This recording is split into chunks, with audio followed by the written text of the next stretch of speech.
ndizera ko umeze neza cyane aho wabuherereye hose ubudahwema kunkurikira umunsi ku wundi.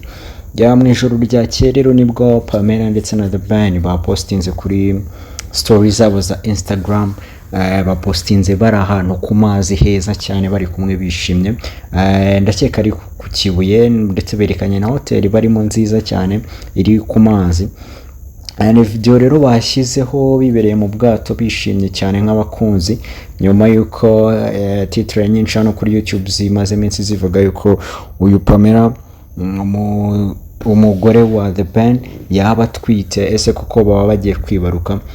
Witegereje neza muri iyo video hari abagiye babivuga neza ko hari aho muri no video bigaragara ko Pamela nyine yaba atwite, ese koko nibyo? Izi video ngira ngo nawe urimo uragenda uzirebamo hano urabibona ko bari bishimye cyane cyane. Nzajya nkugezaho amakuru agezweho ari gutrendinga ku mbuga nkoranyambaga zigiye zitandukanye, yaba ku byamamare ndetse n'andi makuru agiye atandukanye. Hano ni Home of Stories and Trending News. Ukomeza rero ubane nanjye, kora subscribe kugira ngo ntihakagire inkuru n'imwe nkora bigucike.